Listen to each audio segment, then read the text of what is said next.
যোৰহাটৰ মহাপুৰুষ শ্ৰীমন্ত শংকৰদেৱ কলাকৃষ্টি গৱেষণা কেন্দ্ৰত এদিনীয়াকৈ জিলাভিত্তিক যোগাসন ক্ৰীড়া প্ৰতিযোগিতা আয়োজন কৰা হয়। যোগাসন যোৰহাট ডিষ্ট্ৰিক্ট স্পৰ্টছ এছ'চিয়েশ্যনৰ উদ্যোগত অনুষ্ঠিত এই প্ৰতিযোগিতাত 4 বছৰ বয়সৰ পৰা 70 বছৰ ঊৰ্ধ্বৰ বিভিন্ন বয়সৰ প্ৰায় 150 জনৰো অধিক প্ৰতিযোগীয়ে অংশগ্ৰহণ কৰে। সকলো বয়সৰ ব্যক্তিৰ বাবে মুকলি কৰি দিয়া এই প্ৰতিযোগিতাই সকলোৰে মাজত শাৰীৰিক সুস্থতা আৰু মানসিক স্থিতিৰ প্ৰতি এক ইতিবাচক মনোভাৱ গঢ়ি তুলিবলৈ চেষ্টা কৰে। এই অনুষ্ঠানত বিশিষ্ট অতিথি হিচাপে উপস্থিত থাকে যোৰহাট মহাবিদ্যালয়ৰ অৱসৰপ্ৰাপ্ত সহ অধ্যক্ষ এন গোবিন্দ সিং, জ্যেষ্ঠ অধিবক্তা ভৱ গোস্বামী, বিশিষ্ট চিকিৎসক ডাক্তৰ বলিন খাৰখৰীয়া, লগতে অন্যান্য ক্ৰীড়া আৰু সাংস্কৃতিক জগতৰ কেইবাগৰাকীও বিশিষ্ট ব্যক্তি উপস্থিত থাকে। এই অনুষ্ঠানত অংশগ্ৰহণকাৰীসকলৰ যোগ অভ্যাস, দেহৰ স্থিৰতা, শ্বাস প্ৰশ্বাস নিয়ন্ত্ৰণ আৰু মনোনিৱেশৰ লগতে আন কেইবাটাও দিশত মূল্যায়ন কৰা হয়। আন্তৰিক পৰিৱেশত অনুষ্ঠিত এই প্ৰতিযোগিতাই যোৰহাটবাসীৰ মাজত যোগাসনৰ প্ৰতি উৎসাহ বৃদ্ধি কৰিছে। অনুষ্ঠানৰ অন্তিমত বিজয়ীসকলক মেডেল, প্ৰশংসাপত্ৰ, স্মৃতিচিহ্ন প্ৰদান কৰা হয়। এই ধৰণৰ প্ৰতিযোগিতা যোৰহাট জিলা ক্ৰীড়া পৰিষদৰ সহযোগত আগলৈও নিয়মিতভাৱে আয়োজন কৰাৰ কথা ঘোষণা কৰে। যোৰহাটৰ পৰা অনুপম বৰা ৰিপৰ্ট, পোহৰ লাইভ।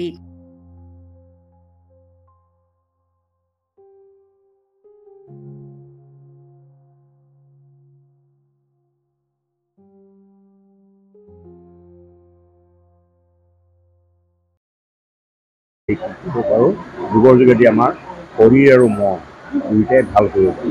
যোগই হৈছে একমাত্ৰ উপায় যি উপায়ৰ যোগেদি আমাৰ মনটো সজীৱ কৰি তুলিব পাৰি। মনটো সজীৱ হৈ উঠে। সেইকাৰণে তাৰ কাৰণে আমাৰ আৰু যোগৰ দুটা পাৰ্ট, এটা হৈছে আসন, এটা হৈছে প্ৰাণায়াম। আসনবোৰ যিবোৰ আমি যিটো ব্যায়াম কৰোঁ, সেই ব্যায়ামবিলাকেই হৈছে আসন। সেই আসনৰ যোগেদি আমাৰ শৰীৰটো সম্পূৰ্ণ সুস্থ কৰি তোলে। আসনৰ যোগেদি আমাৰ শৰীৰটো মাত্ৰ 20-30%হে সুস্থ কৰিব। প্ৰাণায়াম যিটো, প্ৰাণক আয়াম কৰা, প্ৰাণ মানুহৰ বতাহ, বায়ু, যি প্ৰাণ মানুহৰ বা জীৱ জন্তুৰ যিটো যিটো ধাৰণৰ প্ৰধান, সেইটো হৈছে প্ৰাণ। আৰু এই প্ৰাণ কেতিয়াও জিৰণি নলয়। আৰু ইয়াক যদি আয়াম কৰিব পৰা যায়, ইয়াক যদি নিয়ন্ত্ৰণত যদি ৰাখিব পৰা যায়, তেতিয়াহ'লে আমাৰ শৰীৰটো সুস্থ হৈ থাকে, মনটো সুস্থ হৈ থাকে।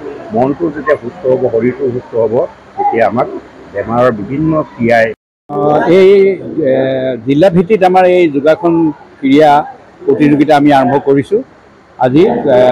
এই প্ৰতিযোগিতাত একেবাৰে সৰু ল'ৰা ছোৱালীৰ পৰা আৰম্ভ কৰি মানে বয়সস্থলৈকে আমাৰ এই প্ৰতিযোগিতা হ'ব। আৰু এই প্ৰতিযোগিতাৰ পৰাই আমাৰ ষ্টেট লেভেললৈ চিলেকশ্যন হ'ব।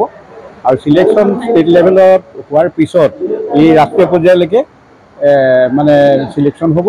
তেনেকৈ আমি ল'ৰা ছোৱালীবিলাকক আমি ধুনীয়াকৈ ট্ৰেইনিং দি পেলাই ইয়াত উপস্থাপন কৰিবলৈ সক্ষম হৈছোঁ বুলি আমি আজি এই যোগা প্ৰতিযোগিতাত আমি যিটো দেখিছোঁ, যথেষ্ট উন্নত হৈছে আগতকৈ।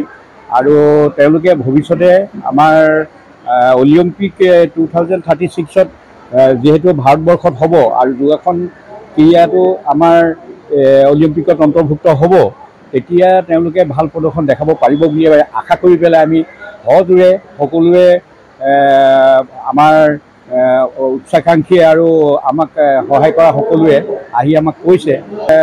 কলেজৰ ভাইচ প্ৰিন্সিপাল তেখেত ৰিটায়াৰ্ড এন গোবিন্দ সিং আৰু এডভোকেট, ছিনিয়ৰ এডভোকেট আমাৰ কি কয় ভৱ গোস্বামী ডাঙৰ ইমান ওপৰকৈ যোগাসনৰ যিটো উপকাৰিতা বা যোগাসনৰ যি প্ৰয়োজনীয়তা, এইটো সৰু সৰু একদম কণ অৱস্থাৰ পৰা শিকাবলৈ এটা প্ৰশিক্ষণ দিবৰ কাৰণে প্ৰচেষ্টা চলাইছে। এইটো আদৰ্শনীয় কথা। আৰু এইটো বিশেষকৈ যোগাসনৰ যি তেখেতসকলে প্ৰায়লিঙকে আৰম্ভ কৰি দীপক বৰা প্ৰমুখ্যে আটাইকেইজনৰ যিটো প্ৰচেষ্টা, সেইটো নিশ্চয় শলাগ ল'বলগীয়া প্ৰশংসনীয় এটা কাম তেওঁলোকে কৰিছে। আৰু জিলাখনৰ বিভিন্ন প্ৰান্তত থকা অতি কণ ল'ৰা ছোৱালীসকল, সেইবিলাকক যোগা আসন এতিয়াৰ পৰা শিকোৱা, যোগাসন আৰু প্ৰাণায়াম, বিশেষকৈ প্ৰাণায়ামৰ যিখিনি উপকাৰিতা আৰু যোগাসন এইটো এটা বিজ্ঞান এই যোগাসনটো এতিয়াৰ পৰা খোৱাৰ যিটো তেখেতলোকে চেষ্টা চলাইছে শিকাবৰ কাৰণে এইটো বৰ সুন্দৰ ব্যৱস্থা হৈছে। আমি তেখেতলোকক শুভেচ্ছা জ্ঞাপন কৰিছোঁ। আজি পুৱাৰ পৰা এই প্ৰতিযোগিতা দিনজোৰা প্ৰতিযোগিতা হ'ব। বিভিন্ন প্ৰান্তৰ পৰা প্ৰতিযোগীসকল আহিছে আৰু তেওঁলোকে বৰ উৎসাহিত হৈ আহিছে। এইটো দেখি বৰ ভাল হৈছে লাগিছে। তেওঁলোকে শিকিবলৈ যিটো আগ্ৰহ প্ৰকাশ কৰিছে, আটাইতকৈ ডাঙৰ মূল কথা এটা শিক্ষা ল'বৰ কাৰণে যিটো আগ্ৰহ, সেই আগ্ৰহটো তেওঁলোকে প্ৰকাশ কৰিছে। আমি তেওঁলোকক শুভেচ্ছা জ্ঞাপন কৰিছোঁ।